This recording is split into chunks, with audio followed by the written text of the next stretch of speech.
মাওলানা সাহেব হোক, কারি সাহেব হোক, প্রত্যেকজন মানুষ যখন মসজিদের মধ্যে গেল, কান্দারে এইভাবে হাত দুইটা ধইরা আল্লাহু আকবার বইলা নিজে নিজে আসামির রূপ ধইরা হাত দুইটা নিজে নিজেই বান্ধিল।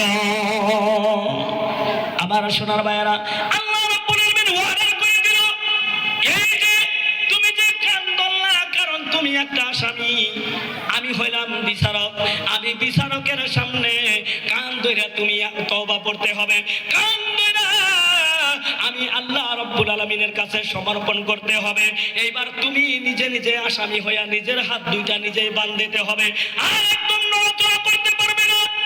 হাত যখন বাঁধবা এদিক ওদিক তাকাইতে পারবে না, কারণ সেজদা যখন তুমি যেই জায়গাতে দিবা ওই জায়গাতেই যেন তোমার নজর থাকে। এটা কে বলেছেন রে বাবারে আমার? কে বলেছে? আল্লাহ রাব্বুল আলামিন বলছেন। এরপরে যখন সুন্দর কইরা হাত দুইটা বাঁধিলাম, আসামির মতো হয়ে গেলাম, যেরকম সুবহানাল্লাহ। এরপরে যখন রুকুতে দাঁড়াইয়া গেলাম রে বাবা, রুকুতে যখন গেলাম, মাওলানা হোক, মন্ত্রী হোক, বন্ধুগণ আপনি যাই কিছু হন না কেন, সবার অহংকার গুলি চূর্ণ হয়ে গেল, যেরকম সুবহানাল্লাহ। মানুষের ভিতরে কোনো অহংকার থাকতে পারে না। আল্লাহ রাব্বুল আলামিন নামাজ দিয়া বুঝাইয়া দিলেন, আমার সোনার ভাইয়ের, আমার বন্ধুগণ আমার, একমাত্র অহংকার যদি করেন সে করবেন আল্লাহ রাব্বুল আলামিন। কিন্তু আমাদের মধ্যে যদি কিছু টাকা হয়েছে, ওরে বাবা রে বাবা, যদি একটু টাকা হয়েছে, অল্প কয়টা টাকা যদি হয়েছে, এই মুরব্বী কেরা রে, মুরব্বী কেরা এক খাবারে। কিন্তু কিছুদিন আগে দেখা গেছে ওর পিন্দুনের কাপড়টা তাও পিছনের মধ্যে ছিঁড়া, কথা ঠিক কিনা? হয়তো 2 নম্বরই করে কিছু টাকা কামাইছে, হয়ে গেছে লাচ্ছা। বাপরে বাপ, গাড়ি নিয়ে ফনফনায় ঘুরবো, আর মুরব্বীকে সালামটা পর্যন্ত, ইজ্জতটা দেওয়া পর্যন্ত ভুলে গেছে, কথা ঠিক কিনা?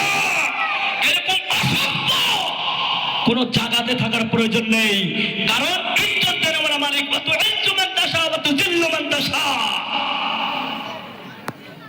ইজ্জতের মালিকও আল্লাহ, জিল্লতের মালিকও আল্লাহ। ওর টাকা দিছে, টাকা দিয়ে আল্লাহ রাব্বুল আলামিন ওকে জিল্লতে ফেলাইয়া দিছে। বন্ধুগণ আমার, টাকা হলেই ইজ্জত হয় সেটা কোনো কথা নয়। ইজ্জত কামাবার হলে আগে ইজ্জত দিতে হবে। এটা কে শিখাইছেন? কে শিখাইছে? আমাদের নবী সাল্লাল্লাহু আলাইহি ওয়াসাল্লাম শিখাইছেন, তুমি যদি ইজ্জত পেতে চাও আগে ইজ্জত দেওয়া শিখো। উলামার সাথে চলো, উলামা কি বলছে সেই অনুযায়ী চলো। ইন্নামাল বুইসতু আল উলামা ওয়ারাসাতুল আম্বিয়া আও কামা ক্বালা আলাইহিস সালাতু ওয়াস সালাম। আমার শোনাবেন আমার বন্ধুগণ আমার, আমি ওইদিকে যাব না। এরপরে আমি বলেছি, যখন আমরা প্রত্যেকজন মানুষের দায় গেলাম, শোনানো ভাইয়েরা আমার, আমি আমার ভাষায় বলতাছি, নাকার কপাল নামক, নাকার কপাল দিয়া যদি কলম বানানো হয়, আর যেই জায়গা যেই জমিনের মধ্যে সেজদা দিব, সেই জায়গাটা যদি মনে মনে কাগজ বানানো হয়, নাকার কপাল নামক কলম দিয়া দিনে 5 বার কইরা যদি ওই জমিন নামক কাগজের মধ্যে দিনে 5 বার কইরা সিগনেচার করি, রব্বুল আলামিন গো আমি একমাত্র তোমারই গোলাম, আর কারো গোলাম নয়। আমার আল্লাহ রাব্বুল আলামিন বলেন, ও ফেরেশতা, তুই আমার ওই বান্দার বিগতের জীবনের সমস্ত গুনাহ খাতাগুলি মাফ করে দিলাম। জোরে জোরে কন্যা সুবহানাল্লাহ।